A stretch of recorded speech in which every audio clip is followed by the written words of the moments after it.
Moby Dick by Herman Melville. Chapter 71. The Jeroboam's Story. Hand in hand, the ship and the breeze moved on, but the breeze was faster than the ship, causing the Pequod to start rocking. Eventually, through the telescope, they could see that the other ship was a whaling vessel. However, since it was too far to the windward side and was passing by, apparently heading to another area, the Pequod had no hope of catching up. A signal was sent to see if there would be a response.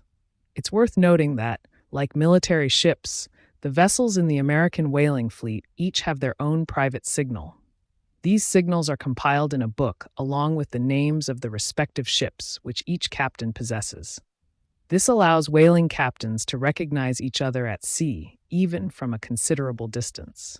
Eventually, the stranger ship responded to the Pequod's signal by raising her own, revealing herself as the Jeroboam from Nantucket. She squared her sails and moved alongside the Pequod, lowering a boat that quickly approached.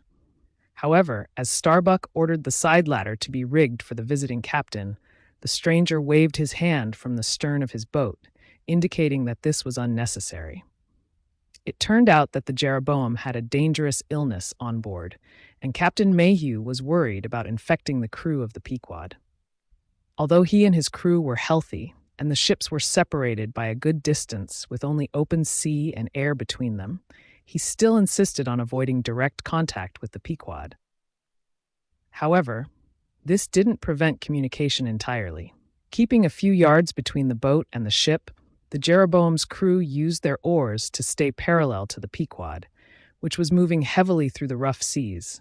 The wind had picked up significantly, with her main topsail flapping. At times, a large rolling wave would push the boat ahead, but the crew skillfully brought it back on course. Despite these interruptions, a conversation was maintained between the two parties, though there were occasional disruptions of a different sort. In the Jeroboam's boat was a man of peculiar appearance, even among the already eccentric whaling community. He was short and young, with a face covered in freckles and wild yellow hair. He wore a long, oddly cut coat of faded brown, with the sleeves rolled up on his wrists. There was a deep, fanatical intensity in his eyes. As soon as this figure was spotted, Stubb exclaimed, "That's him! That's the long-coated trickster the town hose crew told us about." Stubb referred to a strange story about the Jeroboam and a certain man among her crew that had circulated after the Pequod encountered the town hoe. According to this account, the man had gained considerable influence over almost everyone on the Jeroboam. His story went like this. He had originally grown up in the eccentric community of the Neskuna Shakers, where he had been a prominent prophet. During their secret meetings, he would dramatically descend from a trapdoor, announcing the imminent opening of the seventh vial, which he supposedly carried in his pocket. Instead of containing gunpowder, it was believed to be filled with laudanum. Captivated by a strange calling, he left Neskuna for Nantucket, where he cleverly pretended to be sane and offered himself as a novice for the Jeroboam's whaling voyage. They accepted him, but as soon as the ship was out of sight of land, his insanity surfaced. He declared himself the Archangel Gabriel and commanded the captain to jump overboard. He published a manifesto in which he claimed to be the deliverer of the islands and the representative of all Oceanica. His serious demeanor and wild imagination convinced most of the ignorant crew that he possessed a sacred quality, and they became afraid of him. However, since he was not particularly useful on the ship, refusing to work unless he felt like it, the skeptical captain wanted to get rid of him. But when Gabriel threatened to bring destruction upon the ship and crew if they tried to send him away, the captain had no choice but to let him stay. The crew, terrified yet entranced, refused to allow Gabriel to be mistreated, no matter what he said or did. As a result, Gabriel had complete freedom on the ship. This led to the Archangel caring little for the captain and mates, and as the epidemic broke out, he became even more assertive, claiming that he controlled the plague and would decide when it would end. The sailors, mostly downtrodden souls, began to defer to him, sometimes treating him like a god. Such stories might sound unbelievable, but they are true. The tales of fanatics are not just about their self-deception, they also highlight how effectively they can deceive others. But now back to the Pequod. "I'm not afraid of your disease, man. Ahab shouted from the side of the ship to Captain Mayhew, who stood in the boat. "Come aboard." But Gabriel jumped to his feet. "Think of the fevers, the yellow and bilious. Beware of the terrible plague." "Gabriel, Gabriel," Captain Mayhew shouted. "You must either." But just then, a wave surged forward, sending the boat drifting away and drowning out their conversation. "Have you seen the white whale?" Ahab asked when the boat drifted back. "Think of your whaleboat, smashed and sunk. Beware of the terrible tale." "I'm telling you again, Gabriel, that—" But again the boat surged ahead as if pulled by unseen forces. There was a brief silence as chaotic waves rolled past. Meanwhile, the head of the hoisted sperm whale bobbed violently, and Gabriel watched it with an anxiety that seemed unusual for an archangel. Once the commotion settled, Captain Mayhew began a dark tale about Moby Dick. However, Gabriel interrupted whenever the whale's name was mentioned, warning of the strange sea that seemed linked to him. It seemed that the Jeroboam had only recently set sail when, upon speaking to another whaling ship, her crew learned about Moby Dick and the destruction he had caused. Eager to absorb this news, Gabriel solemnly warned the captain against trying to hunt the white whale, claiming that the creature was nothing less than the Shaker god incarnate. However, a year or two later, when Moby Dick was finally spotted from the masthead, Macy, the first mate, was eager to confront him. The captain, not opposed to the idea despite Gabriel's warnings, allowed Macy to take a shot at the whale. Macy convinced 5 men to join him in his boat, and after a lot of exhausting rowing and several dangerous but unsuccessful attempts, he finally managed to get an iron harpoon into the whale. Meanwhile, Gabriel climbed up to the main royal mast and waved his arms frantically, shouting prophecies of doom to the sacrilegious hunters of his god. Just as Macy stood at the front of his boat, filled with adrenaline and yelling at the whale, a huge white shape suddenly appeared beneath the surface. The quick movement took the breath away from the rowers. In an instant, Macy, full of life and energy, was struck into the air, falling in a long arc before hitting the water about 50 yards away. The boat itself was unharmed, and no one else was injured, but Macy sank for good. It's worth noting that such fatal accidents happen quite often in sperm whale hunting. Sometimes, only the man is killed. More often, the bow of the boat gets damaged, or the thigh board where the harpooner stands is torn off and goes down with the body. Strangely, in several cases when the body is recovered, there are no visible marks of injury, yet the person is dead. The entire tragedy, including Macy's fall, was clearly visible from the ship. Gabriel let out a piercing scream. "The vial! The vial!" He warned the terrified crew to stop hunting the whale. This horrific event only strengthened Gabriel's influence, as his gullible followers believed he had specifically predicted it, rather than just making a general prophecy that anyone could have made, which would have hit the mark by chance. He became a nameless terror aboard the ship. After Mayhew finished his story, Ahab asked him questions that led the stranger captain to wonder if Ahab intended to hunt the white whale if given the chance. Ahab replied, "Yes." Immediately, Gabriel jumped to his feet, glaring at Ahab, and shouted with a pointed finger, "Think of the blasphemer, dead, and down there. Beware of the blasphemer's fate." Ahab turned away, then said to Mayhew, "Captain, I just remembered my letter bag. I believe there's a letter for one of your officers." Starbuck checked the bag. Every whaling ship carries a number of letters for various ships, and their delivery depends entirely on chance encounters across the oceans. As a result, many letters never reach their destination, and some are only delivered after 2 or 3 years or more. Soon, Starbuck returned holding a letter. It was crumpled, damp, and covered in dull, spotted green mold from being stored in a dark locker in the cabin. A letter like this could very well have been delivered by Death himself. "Can't you read it?" Ahab exclaimed. "Give it to me." "Ah, it's just a messy scrawl. What's this?" While he struggled to decipher it, Starbuck took a long spade pole and split the ends slightly to insert the letter, allowing him to pass it to the boat without bringing it closer to the ship. Meanwhile, Ahab held the letter and muttered, "Miss Har, yes, Mr. Harry, a woman's delicate handwriting, the man's wife, I bet. Aye, Mr. Harry Macy, ship Jeroboam. Why, it's Macy, and he's dead." Poor fellow, and from his wife," sighed Mayhew. "But let me have it." "No, keep it for yourself," Gabriel shouted at Ahab. "You'll be going that way soon." "Curse you," Ahab yelled. "Captain Mayhew, be ready to receive it," and taking the fateful letter from Starbuck, he caught it on the edge of the pole and reached it toward the boat. However, the rowers paused, the boat drifting a little toward the ship's stern, so that, almost magically, the letter came into Gabriel's eager hand. He grabbed it, used the boat knife to impale it, and sent it back toward the ship. It landed at Ahab's feet. Gabriel then shouted for his crew to row, and the rebellious boat quickly sped away from the Pequod. As the crew resumed their work on the whale, many strange comments circulated about this wild incident. Chapter 72. The Monkey Rope. In the hectic process of cutting into a whale and dealing with it, the crew is constantly running back and forth. Hands are needed here and there. It's impossible to stay in one place because everything has to be done at once. It's similar for anyone trying to describe the scene. We need to backtrack a bit. Earlier, it was mentioned that when the whale's back was first cut, a blubber hook was inserted into the original hole made by the mate's spades. But how did such a heavy and awkward hook end up in that hole? It was put there by my close friend Queequeg, who, as the harpooner, was tasked with climbing onto the whale's back for this very purpose. In many cases, the harpooner has to stay on the whale until the entire flensing process is finished. It's important to note that the whale is mostly submerged, with only the parts being worked on visible. So down there, about 10 feet below the deck, poor Queequeg struggles, half on the whale and half in the water, while the massive creature rolls beneath him like a treadmill.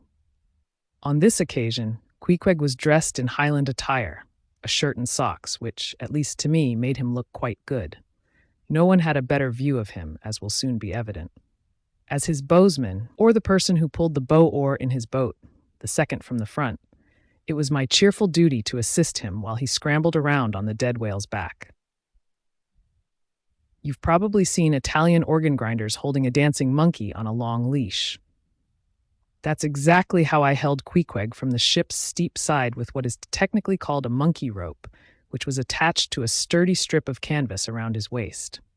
It was a humorously dangerous situation for both of us.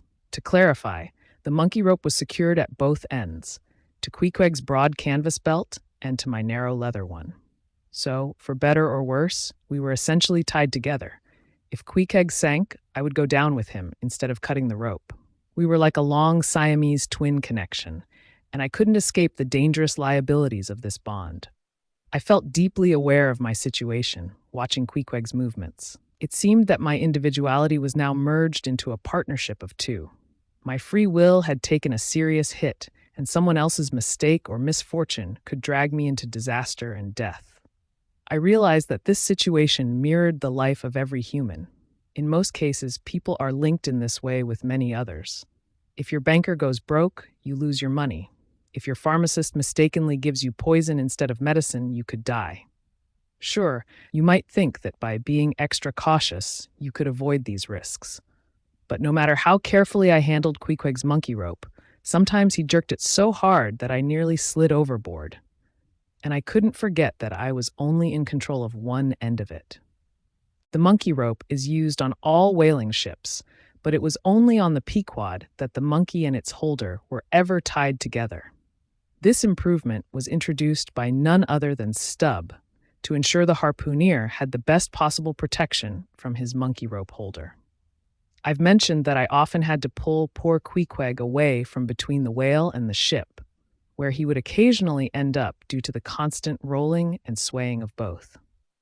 But that wasn't the only danger he faced.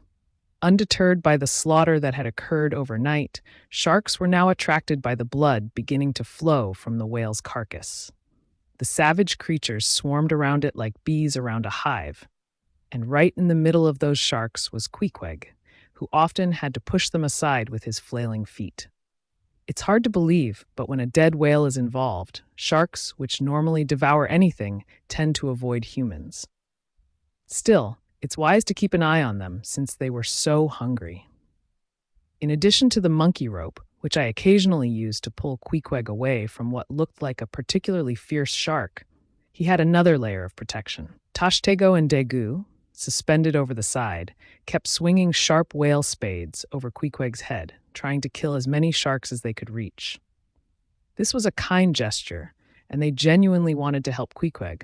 But in their eagerness to protect him, their spades came dangerously close to severing a leg instead of a shark's tail. But poor Queequeg, straining and gasping with that heavy iron hook, probably just prayed to his yojo and surrendered his life to his gods. Well, my dear comrade and twin brother, I thought as I pulled in and let out the rope with each swell of the sea, what does it matter in the end? Aren't you a perfect representation of all of us men in this whaling world? That unfathomable ocean you're struggling in represents life. Those sharks are your enemies. Those spades are your friends. And between the sharks and the spades, you're in a tight spot, poor guy. But stay strong. Good fortune is on the way for you, Queequeg. Now, as the exhausted savage finally climbs up the chains, dripping and shaking, the steward approaches and, with a kind, reassuring look, hands him, what, some hot cognac? No, hand him, oh my gods, a cup of lukewarm ginger and water. Ginger, do I smell ginger? Stubb asked suspiciously, approaching. Yes, it must be ginger, he said, peering into the untouched cup. Then, standing there in disbelief for a moment, he walked slowly toward the astonished steward, saying, Ginger? Ginger? Will you kindly tell me, Mr. Doughboy, what is so great about ginger? Ginger, is that what you use to warm up this shivering cannibal? Ginger. What the hell is ginger? Is it sea coal, firewood, matches, tinder, gunpowder? What the hell is ginger, I ask, that you offer this cup to our poor Queequeg? I think there's some sneaky temperance society business going on here, he added, turning to Starbuck, who had just come from the front. Take a look at that cup, sir. Smell it, if you please. Then, watching the mate's face, he added, the steward, Mr. Starbuck, had the nerve to offer that calomel and jalap to Queequeg right off the whale. Is the steward an apothecary, sir? And may I ask if this is the kind of bitter medicine that brings a half-drowned man back to life? I hope not, said Starbuck. It's pretty terrible stuff. Aye, steward, Stubb said. We'll teach you not to drug a harpooneer. No apothecary's medicine here. You want to poison us, do you? You've taken out life insurance on us and want to murder us all for the payout, right? It wasn't me, Doughboy cried. It was Aunt Charity who brought the ginger on board and told me never to give the harpooneers any alcohol, only this ginger drink. She called it that. Ginger drink? You gingerly rascal. Get out of here and get something better from the lockers. I hope I'm not overstepping, Mr. Starbuck. It's the captain's order, grog for the harpooneer when we're hunting. Enough, replied Starbuck. Just don't hit him again, but... Oh, I never hurt when I hit, unless I'm hitting a whale or something similar. This guy's a weasel. What were you about to say, sir? Just this. Go down with him and get what you want yourself. When Stubb returned, he had a dark flask in one hand and a sort of tea caddy in the other.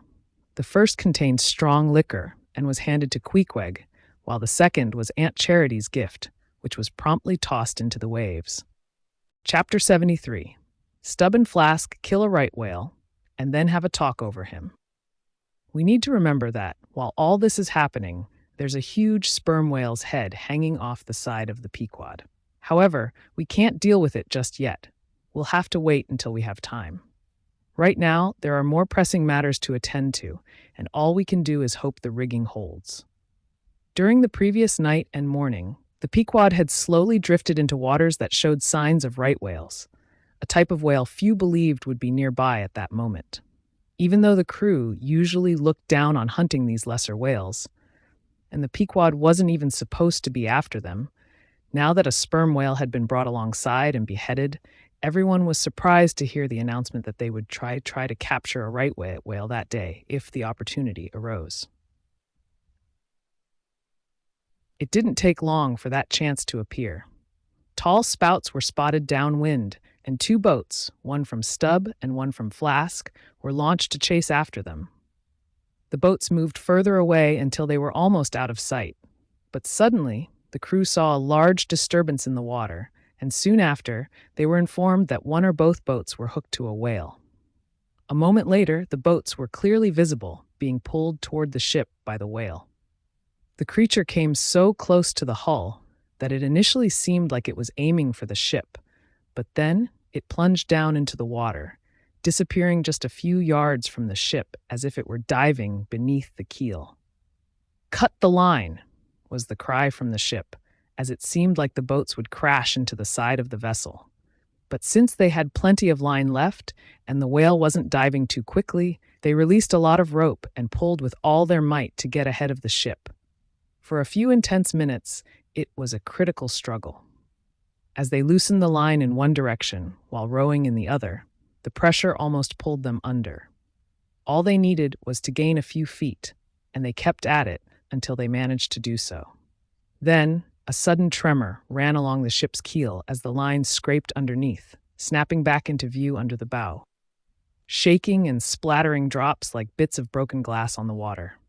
At the same time, the whale surfaced again, and the boats were finally free to move.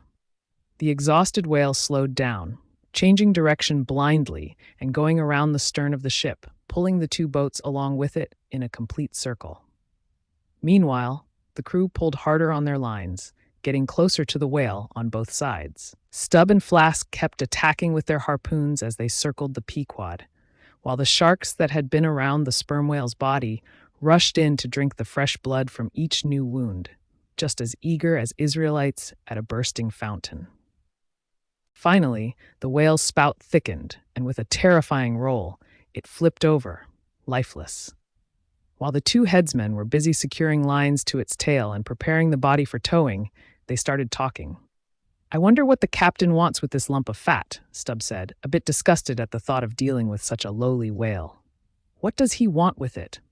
Flask replied as he coiled some spare line in the boat's bow. "Haven't you heard that any ship that has a sperm whale's head on the starboard side and a right whale's head on the port side can never capsize again? Why is that? I don't know, but I heard that ghostly guy Fadala saying so, and he seems to know all about ship superstitions. But I sometimes think he's going to charm the ship into trouble. I really don't like that guy, Stubb. Did you ever notice how his tusk looks like a snake's head? Forget him. I never look at him. But if I ever get a chance on a dark night with him standing by the railing and no one else around, I'll take care of that." Stubb pointed into the sea with both hands and said, "I mean it. I think Fadala is the devil in disguise. Do you really believe that story about him being stowed away on the ship? He's the devil, I tell you. The only reason you don't see his tail is that he hides it. He probably coils it up in his pocket. Blast him! Now that I think of it, he's always asking for oakum to stuff in his boots. He sleeps in his boots, doesn't he? He doesn't have a hammock, but I've seen him lying at night in a coil of rigging. No doubt, and it's because of his cursed tail. He must coil it up in the rigging. What does the captain want with him anyway? Probably trying to make a deal. A deal about what? See, the captain is obsessed with that white whale, and that devil is trying to convince him to trade his silver watch or his soul or something, and then he'll give up Moby Dick. Come on, Stubb. You're joking. How can Fadala do that? I don't know, Flask, but the devil is a strange and wicked character, I tell you. They say he once walked into the old flagship, swinging his tail around casually and asking if the governor was home. Well, the governor was home and asked the devil what he wanted. The devil, flicking his tail, said, "I want John." "What for?" asked the governor. "What's it to you?" said the devil, getting angry. "I want to use him." "Take him," said the governor. "And by God, Flask, if the devil didn't give John cholera before it was all over, I'll eat this whale whole. But pay attention, aren't you all ready? Well then, pull ahead and let's get the whale alongside." "I think I've heard that story you were telling," Flask said as the two boats slowly moved toward the ship with their prize. "But I can't remember where." "3 Spaniards? Adventures of those 3 bloody-minded soldiers? Did you read it there, Flask? I think you did." "No, never saw that book. Heard about it, though. But tell me, Stubb, do you think the devil you just mentioned is the same one who's on board the Pequod now? Am I the same man who helped kill this whale? The devil doesn't die. Who's ever heard of a priest mourning for the devil? And if the devil has a key to the admiral's cabin, don't you think he can crawl through a porthole? Tell me that, Mr. Flask. How old do you think Fadala is, Stubb? Do you see that mainmast?" Stubb pointed to the ship.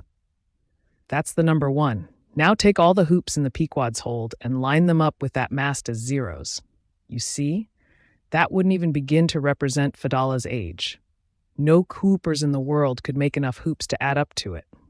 But listen, Stubb, didn't you just boast that you would toss Fadala overboard if you got the chance? Now, if he's as old as all those hoops of yours and is going to live forever, what good will it do to throw him overboard? Tell me that. Give him a good dunking anyway. But he'd just crawl back up. Then dunk him again, and keep dunking him. What if he decides to dunk you instead? Yeah, and drown you. What then? I'd love to see him try.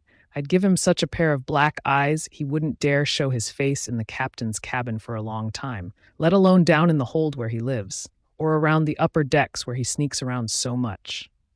Damn the devil, Flask. You think I'm scared of him? Who's scared of him, except for the old governor, who won't catch him and throw him in chains like he deserves, but lets him run around kidnapping people? Yeah, and signed a bond with him, agreeing that all the people the devil kidnaps, he'll roast for him? That's a governor for you. Do you think Fadala wants to kidnap Captain Ahab? Do I think that? You'll find out soon enough, Flask. But I'm going to keep a close eye on him, and if I see anything suspicious, I'll grab him by the neck and say, "Look here, Beelzebub, you're not going to do that." And if he puts up a fuss, by God, I'll reach into his pocket for his tail, take it to the capstan, and give it such a yank that it'll come off at the stump. Get it? Then I bet when he finds himself short-tailed like that, he'll slink away without even the satisfaction of feeling his tail between his legs. And what will you do with the tail, Stubb? What will I do with it? I'll sell it for an ox whip when we get back home. What else? Now, do you really mean what you've been saying all along, Stubb? Mean it or not, here we are at the ship. The boats were called over to tow the whale on the port side, where fluke chains and other gear were already set up to secure it. Didn't I tell you? Flask said. You'll soon see this right whale's head hoisted up next to that sperm whale's. Sure enough, Flask's prediction came true. As before, the Pequod leaned heavily toward the sperm whale's head, but with the counterbalance of both heads, she regained her balance, though you can bet she was under a lot of strain. So, when you hoist in Locke's head on one side, you lean that way. But now, with Kant's head on the other side, you come back upright, but in pretty rough shape. Some minds are always trying to find balance like that. Oh, you foolish people. Throw all those heavy ideas overboard, and then you'll float light and right. When it comes to processing the body of a right whale brought alongside the ship, the same initial steps are usually taken as with a sperm whale. However, in the latter case, the head is cut off whole, while for the right whale, the lips and tongue are removed separately and hoisted onto the deck, along with the well-known black bone attached to what's called the crown piece. But nothing like that was done in this case. The bodies of both whales had dropped behind, and the ship, laden with the head, looked a lot like a mule carrying two heavy packs. Meanwhile, Fadala calmly observed the right whale's head, occasionally glancing from its deep wrinkles to the lines on his own palm. Ahab happened to stand in such a way that the Parsee was in his shadow. And if the Parsee's shadow was there at all, it seemed to merge with and stretch Ahab's own. As the crew worked, they shared wild speculations about everything happening around them. Chapter 74. The Sperm Whale's Head, Contrasted View. Here are two great whales with their heads together. Let's join them and put our heads together too. Among the large whales, the sperm whale and the right whale are the most significant. They are the only species regularly hunted by humans. To the people of Nantucket, they represent the two extremes of all known whale types. The main difference between them is in their heads, and since one of each is hanging off the side of the Pequod right now, and we can easily move from one to the other by just stepping across the deck, where else could you find a better opportunity to study whales up close? First, you'll notice the stark contrast between their heads. Both are massive, but the sperm whale's head has a certain mathematical symmetry that the right whale's lacks. The sperm whale's head has more character. Just looking at it, you can't help but feel it has a greater dignity. This dignity is emphasized by the pepper and salt color on the top of his head, suggesting he's older and more experienced. In short, he's what fishermen call a gray-headed whale. Now let's note the similarities between their heads, specifically their most important features. the eye, and the ear. If you look closely at the side of each whale's head, near the angle of their jaws, you'll find an eye without lashes that looks out of place, almost like a young colt's eye compared to the size of its head. Because of this unique sideways positioning of the whale's eyes, it's clear that they can't see anything directly in front of them, just like they can't see anything directly behind them. The placement of their eyes is similar to where a human's ears are positioned. Just imagine trying to see objects through your ears. You'd find you could only see about 30 degrees in front of your direct line of sight and about 30 degrees behind it. If your worst enemy were walking straight toward you with a raised dagger in broad daylight, you wouldn't see him any more than if he were sneaking up behind you. In other words, it's like you'd have two backs, so to speak, but at the same time, you'd have two side fronts. What makes the front of a person, what defines it, are their eyes. Additionally, in most animals, the eyes are positioned in such a way that they blend their visual fields seamlessly, creating one image for the brain. However, in whales, the eyes are separated by many cubic feet of solid head, which towers between them like a mountain between two valleys. This means each eye gives its own separate visual impression. As a result, the whale sees one clear image on one side and a different clear image on the other side, while everything in between is just dark and empty. A human might be said to look out at the world from a lookout tower with two connected windows. But for the whale, those two windows are separate, making the view less comprehensive. This unique aspect of the whale's eyes is important to remember in whaling and in the upcoming scenes of this story. There's a curious and puzzling question that could be raised about this vision issue concerning whales. But I'll just give a brief hint. When a person's eyes are open in the light, seeing is an automatic action. That is, they can't help but see whatever is in front of them. However, anyone will tell you that, even though they can take in a broad view at once, it's impossible to carefully examine two objects, no matter their size, at the same time, even if they're side by side.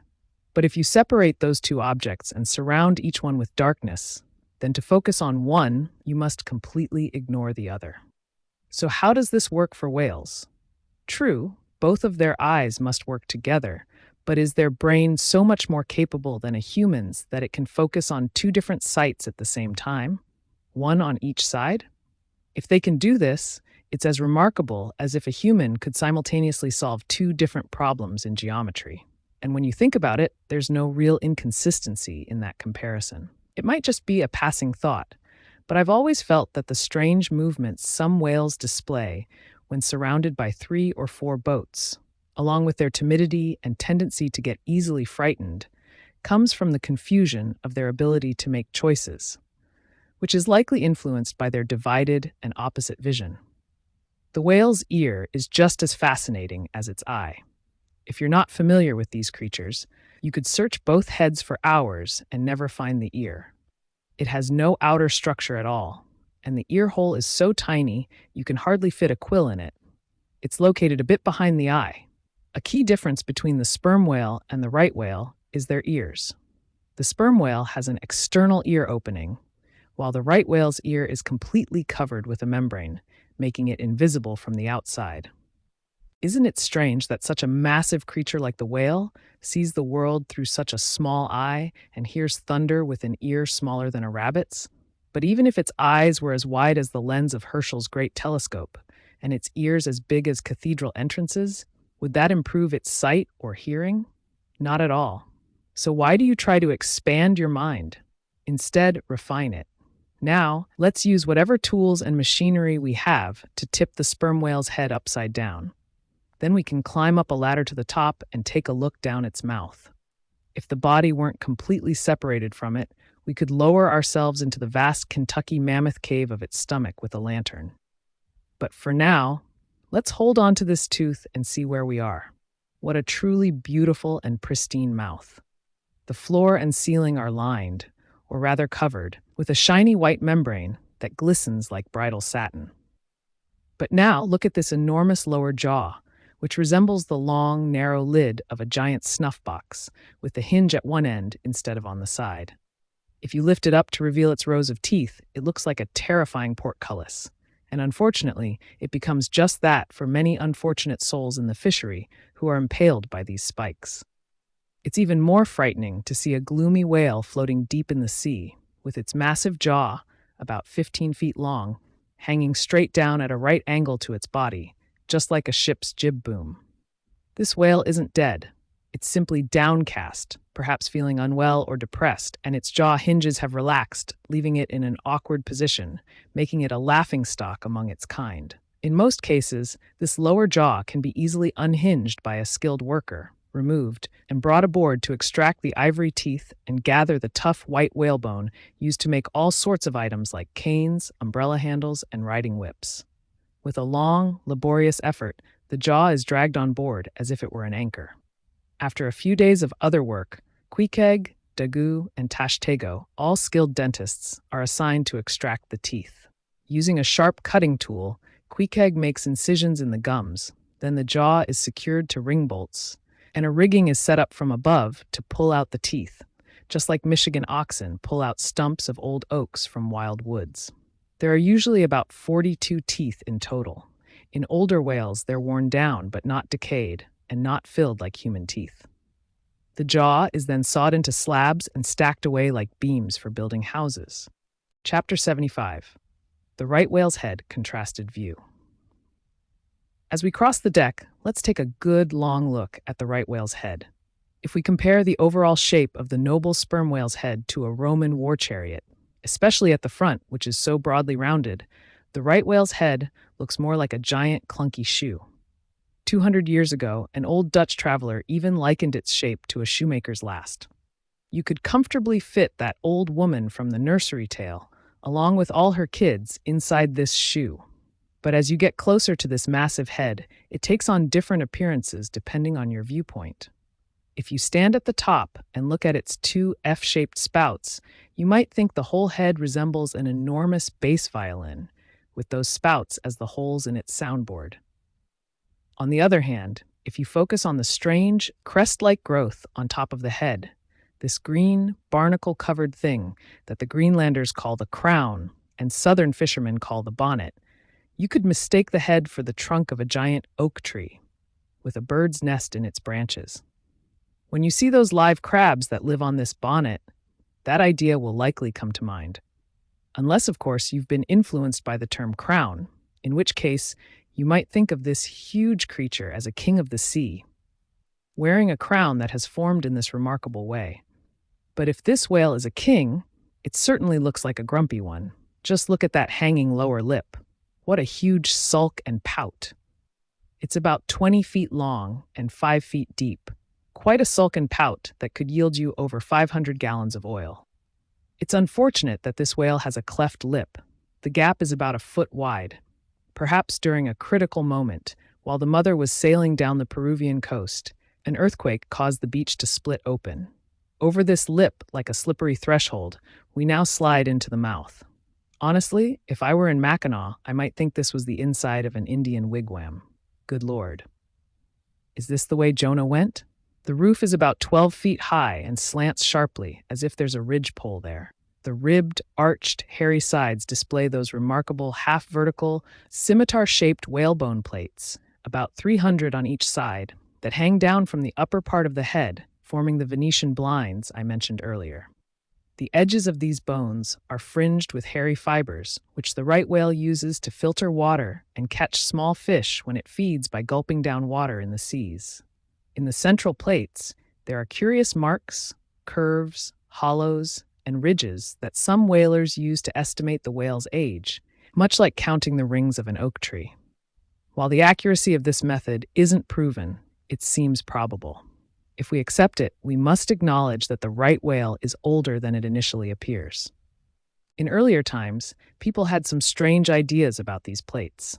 One traveler in Purchas called them the wondrous whiskers inside the whale's mouth.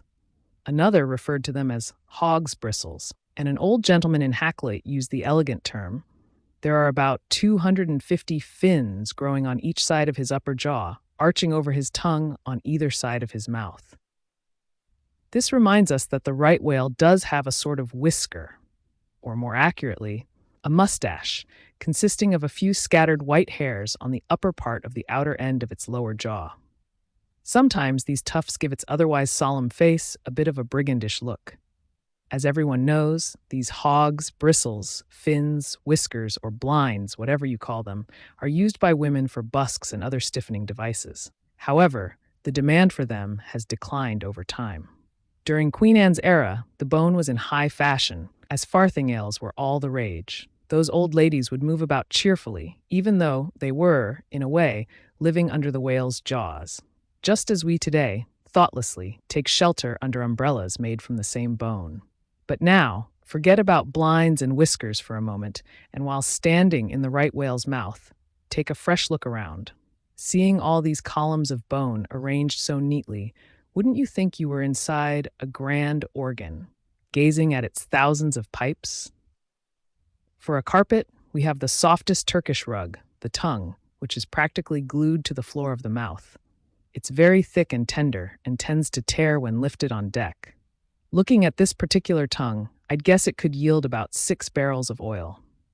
By now, it should be clear that the sperm whale and the right whale have almost completely different heads. To summarize, the right whale's head has no large reservoir of sperm, no ivory teeth, and no long, slender lower jaw like the sperm whale. The sperm whale, on the other hand, has none of those bony plates, no enormous lower lip, and hardly any tongue.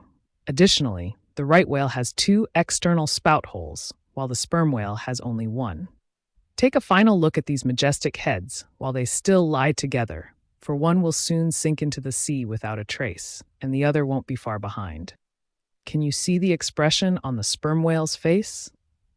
It's the same expression it had when it died, though some of the deeper wrinkles on its forehead have faded. I think its broad forehead shows a prairie-like calmness, stemming from a philosophical indifference to death. But look at the expression on the other head.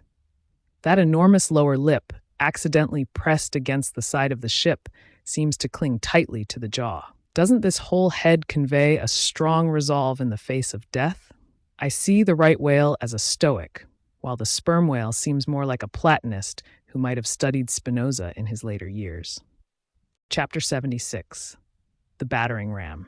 Before we leave the sperm whale's head for now, I want you, as a sensible observer, to take a moment to carefully examine its front view.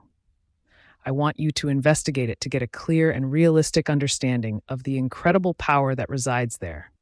This is crucial because you need to settle this matter in your mind, or you will forever doubt one of the most shocking, but true, events in recorded history. Notice that when the sperm whale swims, the front of its head is almost completely vertical in the water. The lower part slopes back significantly, creating a space for the long socket that holds the boom-like lower jaw. The mouth is located entirely underneath the head, similar to how your mouth would be if it were directly under your chin. Also, the whale has no external nose. Its spout hole is on top of its head. You'll see that its eyes and ears are positioned on the sides of its head, about a third of the way back from the front. Therefore, you should have realized by now that the front of the sperm whale's head is a flat, blind surface with no visible organs or protrusions. Furthermore, the only part of the head that has any bone is the lower back section, and you need to be about 20 feet from the forehead to see the full cranial structure. So, this massive boneless area is all one solid piece. Finally, while its contents include some of the finest oil, you should also understand what protects that apparent softness.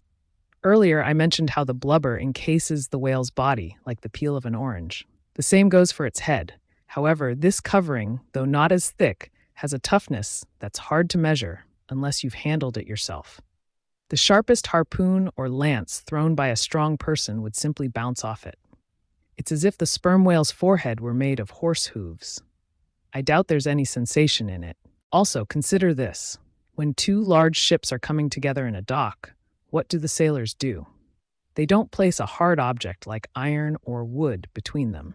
Instead, they use a large round cushion made of tow and cork, wrapped in tough oxhide. That cushion can absorb the impact without damage, preventing any breakage to their wooden tools. This illustrates the obvious point I'm making. Additionally, I've speculated that just as ordinary fish have a swim bladder, that can expand or contract, the sperm whale seems to lack this feature. Yet, it can lower its head completely underwater and then swim with it high out of the water. Considering the flexibility of its covering and the unique structure of its head, I wonder if those mysterious honeycomb-like lung cells might somehow connect to the outside air, allowing for atmospheric expansion and contraction. If this is true, think about the immense power that this could generate, influenced by the most subtle and destructive of elements. Now, pay attention. Propelling this solid, indestructible wall and the buoyant mass within it is a tremendous force of life, which can only be measured like stacked wood, by weight, and all of it acts in unison, just like the smallest insect. So when I later describe the unique strengths and powers hidden within this enormous creature and show you some of its lesser-known feats of intelligence, I hope you will have moved beyond ignorant disbelief and will be ready to accept this. That if the sperm whale carved a path through the Isthmus of Darien and mixed the Atlantic with the Pacific, you wouldn't even raise an eyebrow. If you don't accept the whale's true nature, then you're merely a narrow-minded romantic when it comes to the truth. But clear truth is something that only the boldest beings can confront. What chance do the ordinary have? What happened to the weak young man who dared to lift the veil of the fearsome goddess Lice? Chapter 77. The Great Heidelburgh Tun. Now we come to the process of extracting the oil from the sperm whale. But to understand it properly, you need to know a bit about the unique internal structure of the whale's head. If you think of the sperm whale's head as a solid, elongated shape, you can divide it into two sections on a slanted plane. The lower section is the bony part that makes up the skull and jaws, and the upper section is a soft, oily mass that contains no bones at all. Its broad front creates the whale's prominent forehead. If you divide the upper section horizontally in the middle, you'll have two nearly equal halves that are naturally separated by a thick wall of tendon. The lower part, called the junk, is essentially a huge honeycomb of oil. It's made up of countless cells formed by interwoven tough, elastic white fibers. The upper part, known as the case, can be thought of as the sperm whale's equivalent of the famous Heidelburgh tun, a large wine barrel. Just as the Heidelburgh tun is intricately carved, the whale's broad, plated forehead features numerous strange designs that adorn its tun. Additionally, while the Heidelburgh tun is always filled with the finest wines from the Rhine Valley, the whale's tun contains its most valuable oil, the highly prized spermaceti, which is completely pure, clear, and fragrant. This valuable substance is not found in any other part of the whale. Though it remains fluid while the whale is alive, it begins to solidify and form beautiful crystalline structures when exposed to air after death, similar to the first delicate ice forming on water. A large whale typically yields about 500 gallons of spermaceti from its case, although a significant amount is often spilled, leaked, or lost during the tricky process of extraction. I'm not sure what kind of luxurious material lined the inside of the Heidelburgh tun, but it couldn't possibly compare to the silky, pearl-colored membrane that forms the inner surface of the sperm whale's case. You should note that the Heidelburgh tun of the sperm whale extends along the entire top of the head, and since, as mentioned earlier, the head accounts for about 1/3 of the whale's total length, you can estimate that for a typical 80-foot whale, the depth of the tun is more than 26 feet when it's raised alongside a ship. When cutting off the whale's head, the tools used are brought close to where an opening will later be made to access the spermaceti reservoir. The operator must be extremely careful, as a careless or mistimed cut could break into the reservoir and waste its valuable contents. This severed end of the head is what eventually gets lifted out of the water and held in place by heavy cutting tackle, creating a mass of ropes on one side. Now that you have this background, let's focus on the remarkable, and in this case, almost dangerous, operation of tapping into the sperm whale's great Heidelburgh tun. Chapter 78. Cistern and Buckets. Quick as a cat, Tashtego climbs up and, maintaining his upright position, runs out along the overhanging yardarm to the point where it hangs directly above the hoisted tun. He's brought along a light tackle called a whip, which consists of just two parts moving through a single block. After securing this block so it hangs down from the yardarm, he swings one end of the rope until someone on deck catches and holds it tightly. Then, hand over hand, Tashtego drops down through the air until he expertly lands on top of the whale's head. From this elevated position, he calls out to the rest of the crew with enthusiasm, like a muezzin calling the faithful to prayer from a tower. A short-handled, sharp spade is sent up to him, and he carefully searches for the right spot to start breaking into the tun. He works meticulously, like a treasure hunter, tapping on the walls of an old house to find hidden gold. Once he finds the right place, a sturdy iron-bound bucket, similar to a well bucket, is attached to one end of the whip, while the other end is stretched across the deck and held by a couple of crew members. They hoist the bucket up to Tashtego, who is given a long pole. He inserts the pole into the bucket and guides it down into the tun until it's completely submerged. After giving the signal to the crew, the bucket is pulled back up, bubbling like a milkmaid's pail. Once lowered to deck level, the full bucket is caught by an appointed hand and quickly emptied into a large tub. Tashtego then climbs back up to repeat the process until the deep reservoir yields no more. Towards the end, he has to push his long pole harder and deeper into the tun until about 20 feet of the pole has gone down. The crew of the Pequod had been bailing in this manner for some time, filling several tubs with the fragrant sperm. When suddenly a strange accident occurred. It's unclear whether Tashtego, in his wildness, let go of the tackle holding the head for just a moment, whether the spot where he stood was slippery, or whether some malevolent force simply wanted it to happen. But out of nowhere, as the 80th or 90th bucket came bubbling up, poor Tashtego fell headfirst into the huge tun of spermaceti, disappearing beneath the surface with a horrible, oily gurgle. "Man overboard!" yelled Dagu, who was the first to react amid the panic. "Swing the bucket this way!" He stepped into the bucket to secure his grip on the whip, and the crew quickly hoisted him high to the top of the whale's head, almost before Tashtego could reach the bottom. Meanwhile, chaos ensued. Looking over the side, they saw the head, which had been lifeless moments before, throbbing and rising just below the water's surface, as if it were suddenly struck by a great idea. In reality, it was just Tashtego, struggling and revealing how deep he had sunk. At that moment, while Dagu was at the top of the head clearing the tangled tackle, a sharp cracking noise echoed. To the horror of everyone, one of the enormous hooks holding the head broke free, and with a loud vibration, the massive head swung sideways, causing the ship to roll and shake as if it had collided with an iceberg. The remaining hook, now bearing all the strain, seemed on the verge of breaking too, especially with the head moving so violently. "Come down! Come down!"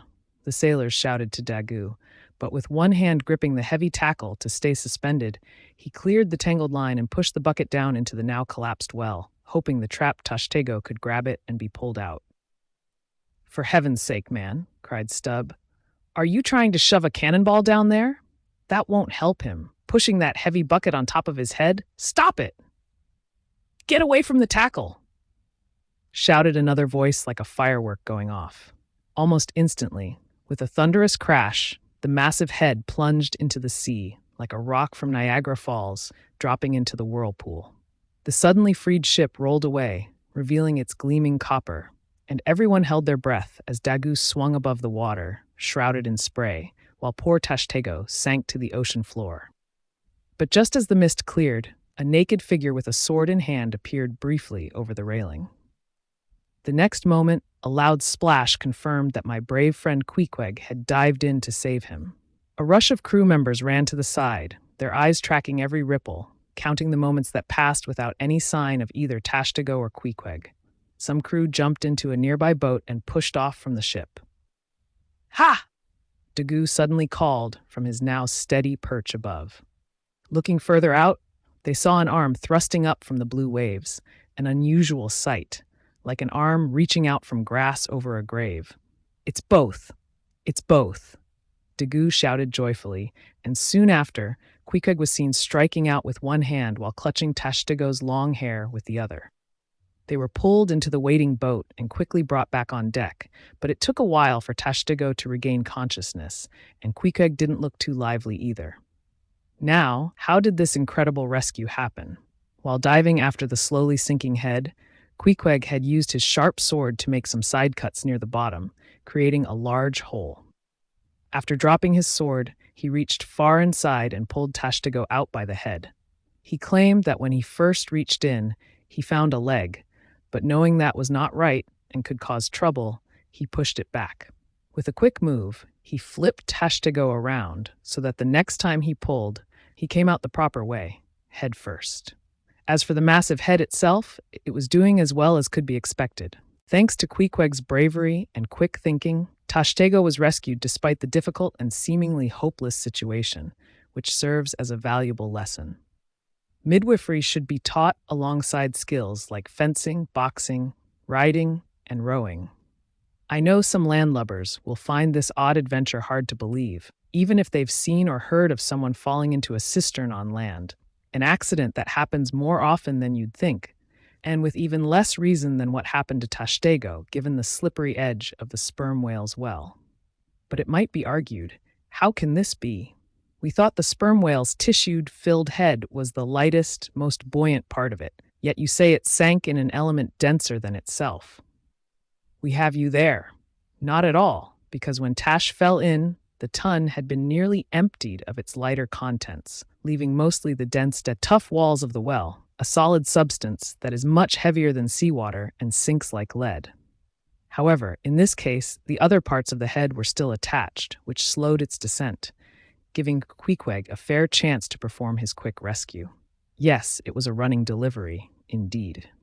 Now, had Tashtego perished in that head, it would have been a very precious death, smothered in the finest and sweetest spermaceti, like being buried in a secret, sacred chamber within the whale. Only one sweeter ending comes to mind, the delightful death of an Ohio honey hunter who, searching for honey in a hollow tree, leaned too far and got sucked in, dying while surrounded by honey. How many others have likely fallen into Plato's honeyed dream and sweetly perished there? Chapter 79. The Prairie. Studying the lines on the face or feeling the bumps on the head of this giant whale is something no physiognomist or phrenologist has attempted yet. Such an endeavor seems almost as unrealistic as if Lavater had tried to analyze the wrinkles on the Rock of Gibraltar, or if Gall had climbed a ladder to examine the dome of the Pantheon. Yet in his famous work, Lavater discusses not only the different faces of humans, but also closely observes the faces of horses, birds, snakes, and fish, exploring the nuances of expression found in them. Similarly, Gall and his disciple Spurzheim have hinted at the phrenological traits of beings beyond just humans. So even though I'm not particularly qualified to pioneer the application of these two semi-sciences to the whale, I will do my best. I will try everything and achieve what I can. From a physiological perspective, the sperm whale is quite unusual. It has no real nose. Since the nose is a central and prominent feature, and perhaps the most significant in shaping and controlling the overall expression of the face, its complete absence as an external appendage must greatly influence the whale's appearance. Just as a spire, cupola, or monument is considered essential for completing a landscape, no face can be complete without the elevated belfry of a nose. Remove the nose from Phidias's marble statue of Jupiter, and it becomes a sorry sight. However, the sperm whale is so immense and its proportions so grand that the absence of a nose, which would look ugly on the sculpted Jupiter, is not a flaw at all in the whale. In fact, it adds to its grandeur. A nose on the whale would seem unnecessary. As you sail around its vast head in a small boat, your majestic thoughts about it aren't tainted by the notion that it has a nose to grab. That's a bothersome idea that often intrudes even when observing the mightiest royal figure on a throne. In some ways, the most impressive physiological view of the sperm whale is when you look straight at the front of its head.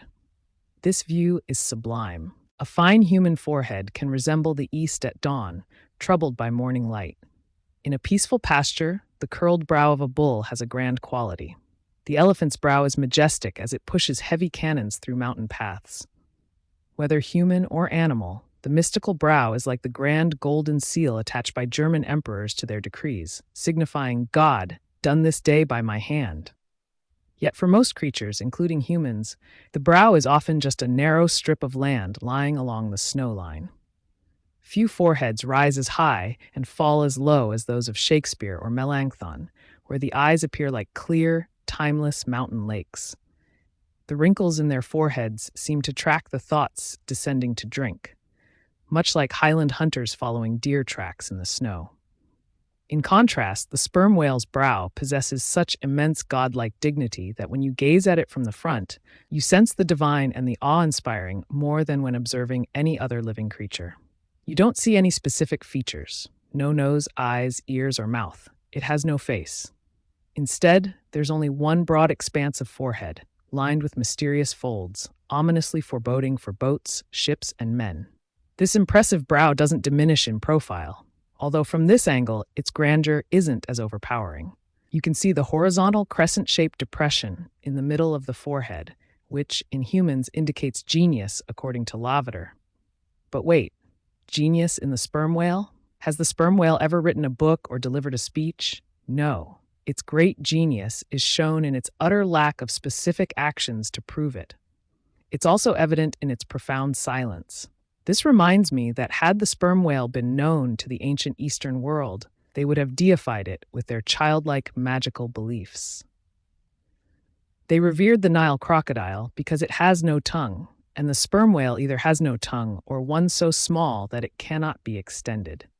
If a highly cultured, poetic nation were to revive the merry May Day gods of old and put them back in their rightful place, then you can be sure that the great sperm whale would take its place among the gods. Champollion managed to decipher the complex granite hieroglyphs, but there's no one to decipher the intricate meanings in every person's and every being's face. Physiognomy, like all human sciences, is just a fleeting myth. If Sir William Jones, who could read 30 languages, couldn't interpret the deeper meanings in the simplest peasant's face, how could an uneducated Ishmael hope to decode the profound language of the sperm whale's brow? I present that brow to you. See if you can understand it. Chapter 80. The Nut. If the sperm whale is like a sphinx in terms of its appearance, then to a phrenologist, its brain resembles a geometric circle that cannot be squared. In an adult sperm whale, the skull measures at least 20 feet long. If you unhinge the lower jaw, the side view of the skull looks like a moderately inclined plane resting on a flat base. However, as we've seen elsewhere, in life, this inclined plane is angularly filled and nearly squared by the massive weight of the blubber and sperm above it. At the high end, the skull forms a crater to hold part of this mass, while beneath the long floor of this crater is a cavity that seldom exceeds 10 inches in length and depth, containing just a small part of this giant's brain. This brain is at least 20 feet away from its apparent forehead. It's hidden behind its enormous protective structures, much like the innermost fortress within the vast defenses of Quebec.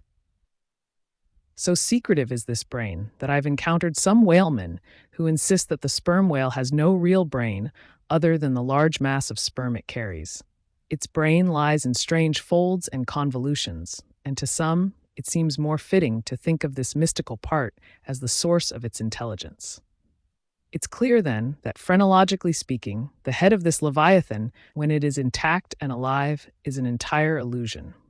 You can see no sign of its true brain, nor can you feel it. Like all mighty beings, the whale wears a deceptive appearance to the outside world. If you were to empty the whale's skull of its sperm, and then look at the back of the skull, which is the high end, you would notice its resemblance to a human skull viewed from the same angle. Indeed, if you scaled down this reversed skull to human size and placed it among a group of human skulls, you might easily mistake it for one of them. Observing the depressions on part of its top, you would say, in phrenological terms, this person lacked self-esteem and reverence. By considering these absences alongside the affirmative fact of its enormous size and strength, you can gain a clearer, though not the most uplifting, understanding of what supreme power really is.